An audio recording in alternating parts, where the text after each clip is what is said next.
कल हमने डिस्कस किया था 50 एक्ट तक पेनल्टी को देखा था। ठीक है जी, ये सेक्शन नंबर 48 है। हम इनलैंड रेवेन्यू एक्ट कर रहे हैं 1967। ठीक है जी, पेनल्टी को हमने देखा था कि जो शख्स जो है इंदराज नहीं करवाएगा, बात नहीं मानेगा, तो उसको फाइन किया जाएगा, लेकिन 500 से ज्यादा ना हो। उसके बाद हमने जो है 49 में rights of government in mines and minerals देखा था। ठीक है जी, कि अगर किसी की जमीन से मादनियात और इस तरह के ज़खायर निकल आते हैं, तो वो फिर क्या होगा? तो वो गवर्नमेंट का हक होगा। गवर्नमेंट जो है उसकी वो ज़मीन हो जाएगी। जस्ट लाइक वहाँ पे कुछ भी काश्त हो रहा है, तो अब से वो काश्त नहीं होगा। गवर्नमेंट क्या करेगी? वो आज सारा हम देखेंगे, कैसे कंपनसेट करेगी, क्या करेगी? इसको मैं पढ़ देता हूँ। Instrument, deed, or other document, all mines and minerals shall be and shall always be deemed to have been the property of government, and government shall have all powers necessary for the proper enjoyment of its rights thereto। यानी कि वो जो भी है वहां पे जमीन है या कोई भी मादनियात निकल आए हैं, तो आप इसके खिलाफ कोर्ट में नहीं जा सकते या कुछ भी कि जी गवर्नमेंट, क्योंकि वो स्टेट है तो स्टेट की जगह है, और स्टेट वो जो है मिनरल्स, माइंस, वो सारी चीजें जो है वो यूज़ करेगी। इवन दो अगर गवर्नमेंट का कोई प्रोजेक्ट आ जाता है, फॉर एग्ज़ाम्पल ये माइंस एंड मिनरल्स तो बहुत बड़ी बात है। इसके अलावा भी अगर कोई प्रोजेक्ट गवर्नमेंट कोई भी प्रोजेक्ट सजेस्ट करती है, तो कोई भी जगह जो होती है गवर्नमेंट खाली करवा सकती है। ठीक है? वो उसका मुआवज़ा देती है। उसके बाद जिसकी एग्ज़ाम्पल ऐसे है, जैसे अभी ये सहीवाल डिस्ट्रिक्ट में जो है कादराबाद पावर प्लांट बना है। ठीक है जी? एक पावर प्लांट चाइना की मदद से जो है बनाया गया है।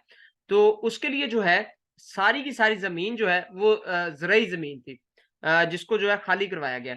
लेकिन खाली कैसे करवाया गया कि अब वहाँ पे फ़ी एकड़ जो कीमत थी ज़मीन की, वो जो है 13 लाख रुपए थी। लेकिन गवर्नमेंट ने क्या कहा, जी हम डबल देंगे, 26 लाख फ़ी एकड़ के हिसाब से ज़मीन देंगे। इवन तो बाद में वो ब्रोकर्स ने बहुत उसमें से लोगों को तंग किया और 22-23 लाख में जो है डील हुई उनकी। तो लेकिन government of China and government of Pakistan ने कहा कि हम डबल पे करेंगे। तो जब डबल पे करेंगे तो फिर तो किसी को मसला नहीं होगा कि 13 लाख की चीज़ का 26 लाख मिल रहा है। उसके बाद जी एक्सप्लेनेशन है जी। For the purpose of this section government in relation to nuclear energy, mineral oil, natural gas, ये फर्दर बता रहा है कि कुछ भी है तो फेडरल गवर्नमेंट, क्योंकि हमारा जो सेंटर है वो फेडरल गवर्नमेंट है। And in relation to other mines and mineral the government of the Punjab. ठीक है जी, किसी भी सूबे में निकल आती है तो वो गवर्नमेंट पंजाब तो इन्वॉल्व होगी ही होगी। साथ में जो है मेन हेड उसका जो होगा वो फेडरल गवर्नमेंट होगी, क्योंकि मेन जो पाकिस्तान के वाले से जब हमने देखना है तो वो ये ऐसे नहीं होगा कि जस्ट फॉर एग्जांपल बलूचिस्तान में सुई के मुकाम पे गैस निकल आती है जी 1952 में, गवर्नमेंट ने वो जगह ले ली है, गवर्नमेंट के पास वो जगह है। तो अब ये नहीं होगा कि उस सूबे की जो है गवर्नमेंट के जी ये सिर्फ इस सूबे के लिए नहीं, तो उसका हक जो होगा वो फेडरल गवर्नमेंट का होगा और वो सारे सूबों में इक्वली उसको डिस्ट्रीब्यूट करेगी, इक्वली उसको पहुंचाएगी जैसे वो पहुंचा रही है। उसके बाद जी 50 है इसका, presumptions as to ownership of forest, quarries and wasteland. यानी कि अगर कोई ओनरशिप, ये जंगलात हैं, क्यूरीज ये भी ऐसी जगह होती हैं, फार्म हाउसेस वगैरह, या वेस्ट लैंड है, तो उसके लिए क्या हुक्म है गवर्नमेंट की तरफ से, क्या ये ओनरशिप में आ सकती है, मलकियत में आ सकती है? ये थोड़ा इंपॉर्टेंट है, इसको लाजमी समझिएगा। ये कहते हैं when in any record of rights completed on और बिफोर, ऑन का मतलब होता है इस दिन भी कम आ जाए या इससे पहले, the 18th day of November 1871, 1871। ठीक है, 18 नवंबर 1871 इस दिन, या इससे पहले जो है कुछ ये हो जाए in territories where the Punjab land revenue act 1887, Punjab act was with और without modification in force immediately before the commencement of this. आसान भाषा में बताऊं कि 18 नवंबर की है 1871 से, ये या इससे पहले पहले, ठीक है जी, जो भी जमीन आपकी थी, इट्स ओके। अब इसके बाद जितनी भी जमीन होगी ये सारी की सारी गवर्नमेंट की होगी। अब कोई बंदा नहीं कहेगा कि जी ये मेरी जमीन है। Land owner it shall be presume to belong to government. अब सारी की सारी जितने भी फॉरेस्ट हैं, जितने भी आप कह रहे हैं जी ये जंगल है, इस जंगल में मैं कोई भी जो है यहाँ से मैं जो है अपने कोई भी काम कर रहा था या ये हमारा जंगल था, नहीं। इस टाइम से पहले अगर आपके पास, वो भी आगे बताएगी कि अगर आपके पास कुछ एविडेंस है तो वो अलग चीज है, अलग केस है। लेकिन अदरवाइज इससे इसके बाद 18 नवंबर या इससे पहले जो भी कुछ है वो सारे के सारा गवर्नमेंट के पास है, गवर्नमेंट से रिलेट है। ये इससे पहले क्यों है? क्योंकि इससे अगला लॉ जो है वो इससे रिलेटेड है। When in any record of rights completed after the 18 November day of November 1871 और the 17 day of July 1879 as the case may be, it is not excessively provided that any forest or quarry or any such land produce interest aforesaid belongs etc, यानी इस तारीख से पहले पहले, इस दिन तक या इससे पहले पहले, और ये साथ में जो है ये बिल्कुल इसका रेसिप्रोकल है, और द 17 डे ऑफ जुलाई 1879। ठीक है जी। पहले उसने कहा, इसको पहले समझे कि इस दिन या इससे पहले तक अगर आपके पास कुछ एविडेंस है या नहीं है, या आपने कुछ भी किया, ये जितनी भी जमीन अगर तो एविडेंस है तो बच जाएंगे। अगर अदरवाइज जो भी है, जो भी जमीन है इस तरह की जंगलात या जो है लैंड अनवांटेड है या जो काम की नहीं है, वो सारी की सारी गवर्नमेंट के पास होगी। उसके बाद 1871 से लेके 17 डे ऑफ जुलाई 1879 तक, इसके बाद लोगों को पता चला नहीं जी फलां जमीन हमारी थी, फलां जमीन हमारे आबाओ अजदाद की थी, तो ये गवर्नमेंट ने कैसे ले ली, इस पे कैसे कब्जा कर लिया। या कुछ ऐसे हो सकता है कि एक गांव में कुछ लोग जो है इस जमीन के ऐसी जमीन जो गवर्नमेंट ने कहा है उससे जो है वो फायदा हासिल कर रहे हैं, और आपके गांव में जो है जमीन गांव जो गवर्नमेंट है उसने मना कर दिया कि यहाँ पे कोई खेती बाड़ी या कुछ नहीं करेगा, तो फिर आप कहेंगे, आप जाके एविडेंस के साथ जाएंगे जी फलां गांव में भी सेम जो है ये फैसिलिटीज जो है इंजॉय की जा रही हैं, तो आप हमें भी अलाउ करें। तो उसके लिए उस शख्स को क्या क्या लेके जाना पड़ेगा उसको डिस्कस करते हैं। अच्छा, not expressly provided that any forest quarry such land, ये सारी की सारी यही चीजें हैं। Presume to be belong to land owner concern. ठीक है, अब पहले वाले में हमने देखा, उसने कहा जी ये सारी की सारी बिलोंग टू गवर्नमेंट है। दूसरे में उसने कहा जी अगर कोई बंदा ले आता है कोई कागज पर्त या उसके पास कुछ है, तो वो फिर ऑनरशिप उसके पास मिल जाएगी। The presumptions created by subsection 1 may be rebutted by showing। अच्छा जी, कैसे होगा, उसको जो ऑनरशिप दी जा रही है कैसे होगा। नंबर ए जो है इसमें, फ्रॉम द रिकॉर्ड और report made by the assessing officer at the time of assessment. उस टाइम जो असेसिंग ऑफिसर था, बोर्ड ऑफ रेवेन्यू का हो सकता है या उस टाइम जो भी था, उसने कोई रिपोर्ट बनाई होगी। जाहिर सी बात है, आपको कोई आपके आबाओ अजदाद को कोई वो अगर वहां पे जो है फैसिलिटेट हो रहे थे, तो उन्हें कोई कानूनी फर्त वगैरह तो दिया गया होगा, तो उस हवाले से वो आपके पास होना चाहिए। इफ द रिकॉर्ड और report is silent, then from a comprehensive comparison between the assessment of villages in which there existed and the assessment of villages of similar character in which there didn't exist any forest any quarry। वो कहता है या तो आपके पास record मौजूद हो, आप ले आए कि जी ये हमारे बाव अजदाद हम ये करते थे और ये देख लें इस पे स्टैंप लगी हुई है, या जो भी उस टाइम के असेसमेंट ऑफिसर थे उन्होंने किया। अगर आपके पास साइलेंट मतलब होता है आपके पास वो रिपोर्ट वो चीज नहीं है, तो फिर आप एग्जांपल देंगे जी हमारे साथ वाले गांव में भी देखे ये, क्योंकि ये कभी भी एक स्पेसिफिक गांव पे ऐसे नहीं करते। टैक्स लगाना है या समहाउ किसी जमीन को बैरन करना है कि जी ये जमीन बंजर है, तो पूरा पूरा एरिया करते हैं। तो इसी तरह अगर किसी एरिया को फॉरेस्ट बोला है इन्होंने, तो ये पूरा एरिया, उसमें कोई एक गांव नहीं आएगा, कई गांव आ जाएंगे, पूरा वो एक पट्टी आ जाएगी। ठीक है, तो इस तरह से जो है तो आप फिर उसके एग्जाम्पल लेके आएंगे जी ये देखिए हमारे साथ वाले गांव में ये चल रहा है, तो आप हमें भी अलाउ करें। उसके बाद until the presumption is so reported, यहाँ तक कि आप ये दोनों काम नहीं कर देते, the forest quarry land produce और interest shall be held to the belong to government, तो ये गवर्नमेंट का ही हिस्सा रहेंगे, आपको इनमें से कुछ नहीं मिलेगा। या तो दो तरीके उसने बताए हैं, या तो आप कोई रिटर्न फॉर्म में कोई चीज ले आए कि जी ये जो है फलां ऑफिसर ने मुझे दी है, या फिर जो है आप एग्जाम्पल कोई ले आए कि जी साथ वाले गांव है, और आपको पता है कि जब आपने ऐसे लेके जाना है तो आपके साथ जो है प्रोमिनेंट पर्सन वहां का होना चाहिए, जिसको हम पहले डिस्कस कर चुके हैं जमानत के तौर पे। उसके बाद जी compensation for fragment of rights of third parties in exercise of a right of government. तो गवर्नमेंट क्या करेगी अगर कोई जमीन है या किसी चीज को गवर्नमेंट लेना चाह रही है।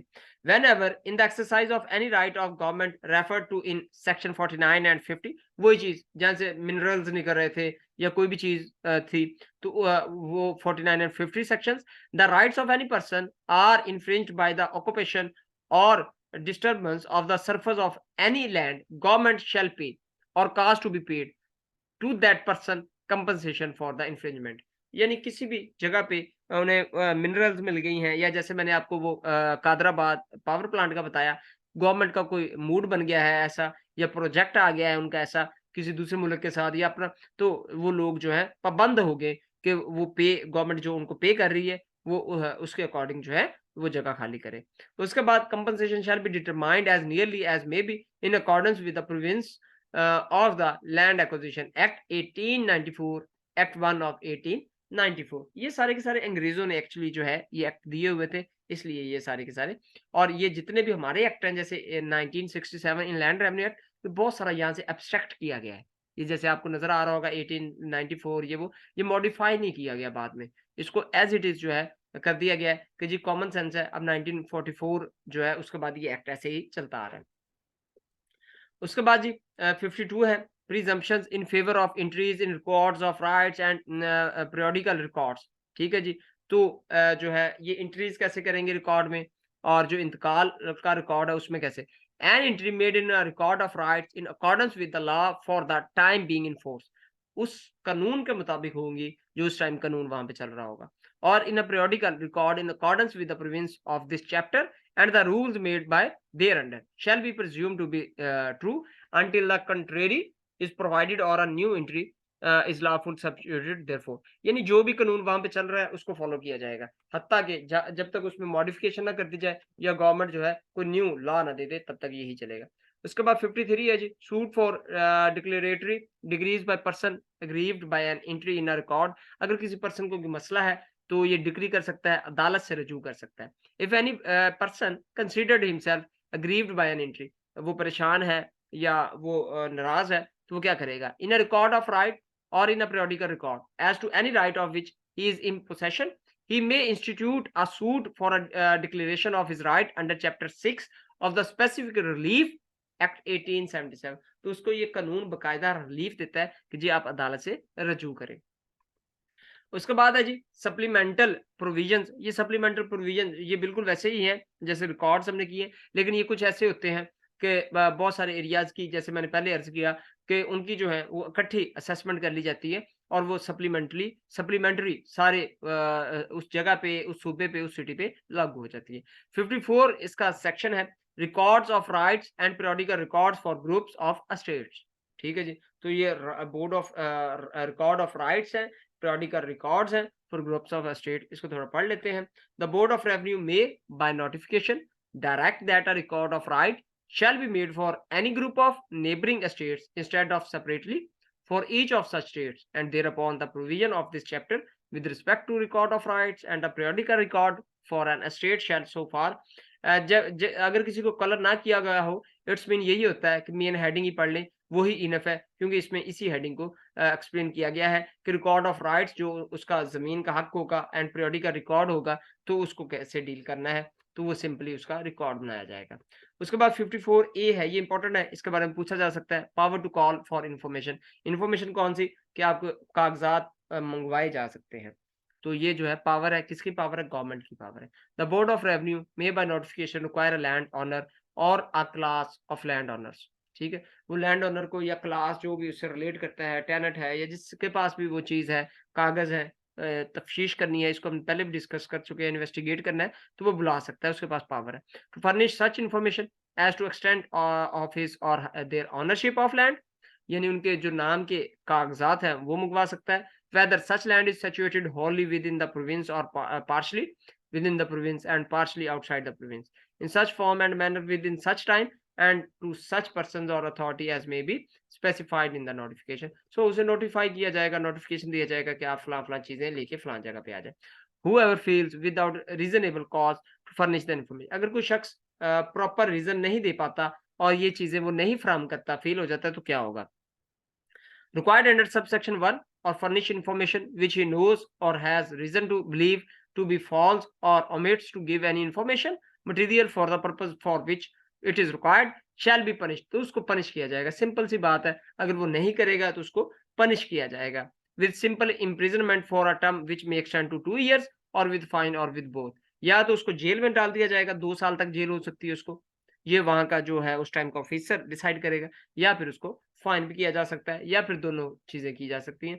ये आपको पता होना चाहिए। 54 ए का सब सेक्शन 2 है ये।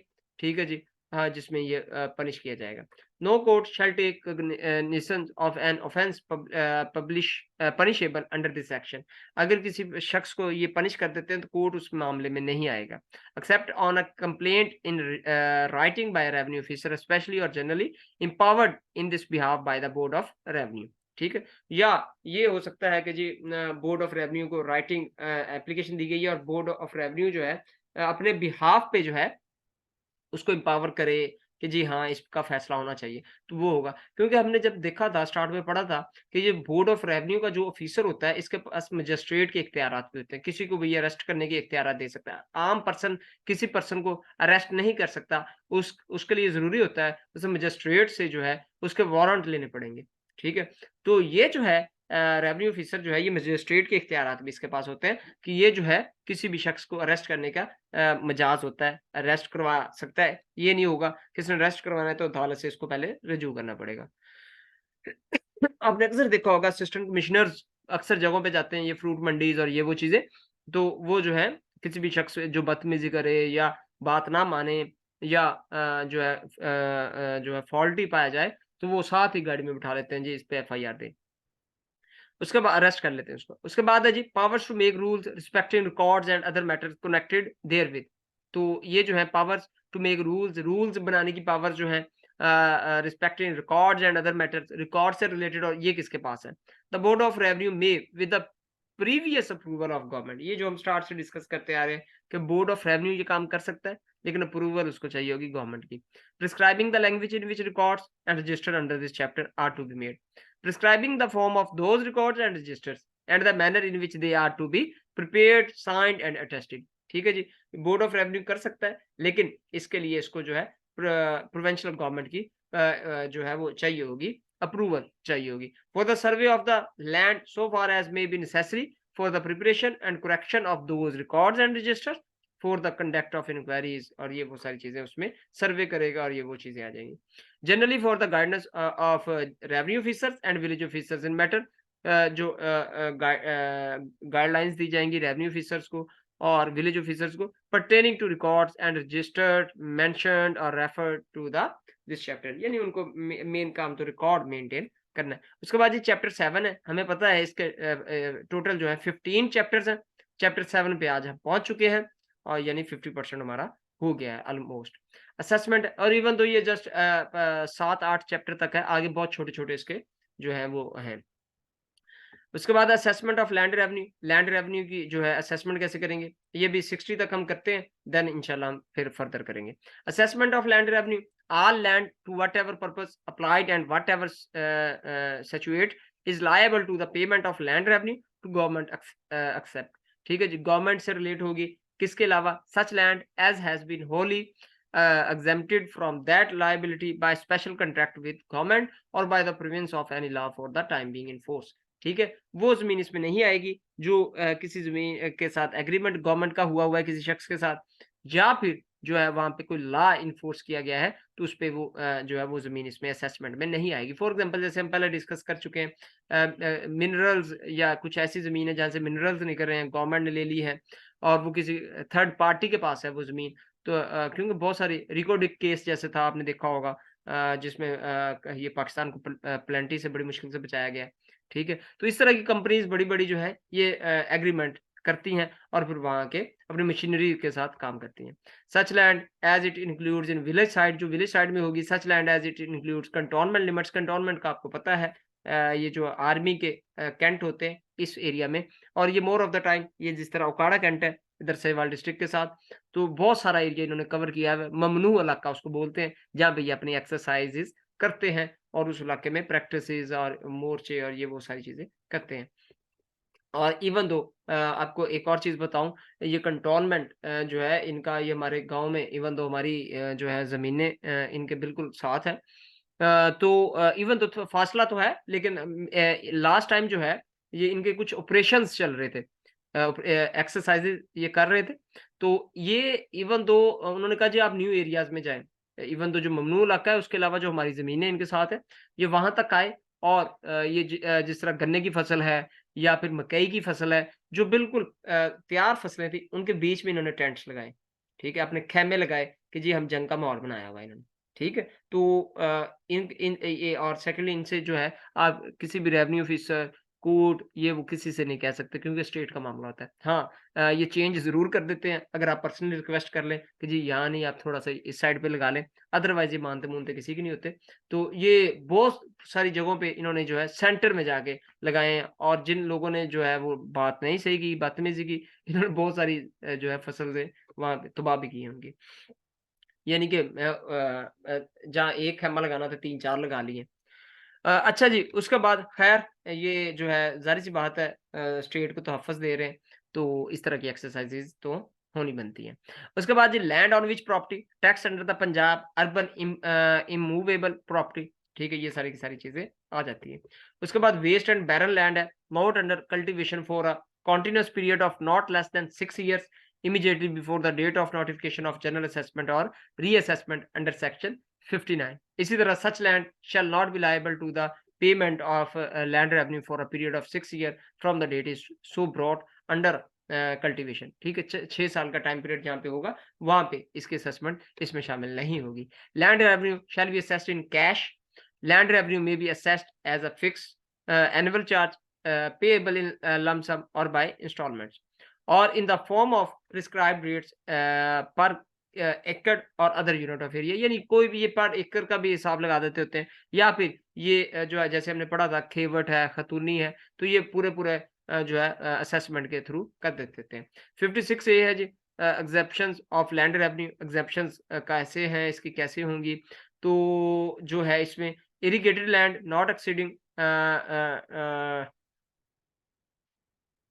2.5 एकड़ अनइरिगेटेड लैंड नॉट एक्सीडिंग 5 एकड़ ठीक है तो ये आपको पता होना चाहिए फैक्ट एमसीक्यूज बन सकते हैं कि इरिगेटेड लैंड पे जो है वो एक्सीड नहीं करेगी 2.5 एकड़ से और अन इरिगेटेड जो है 5 एकड़ से उसके बाद जो है बेसिस ऑफ असेसमेंट है assessment of land revenue shall be based on the estimate और एवरेज मनी वैल्यू ठीक है जाहिर सी बात है कैश पे प्रॉफिट पे जितना भी उसको ग्रॉस प्रोड्यूस हुआ है उसमें से उसी पे असेस किया जाता है लिमिट ऑफ असेसमेंट क्या है जी if the land revenue is assessed or as a fixed annual charge the amount thereof and if it is assessed in the form of prescribed rate the average amount which according to an estimate is writing approved by government यानी limit of assessment government ने तय करनी होती है ये इतनी limit तक आप ये जो है चार्ज ले लें या इतने जो है छोटे जिम्मेदार इनसे ना लें उसके बाद जनरल असेसमेंट है notification of intended reassessment and instructions as to principle of assessment ये यहाँ तक 58 तक आप रखिएगा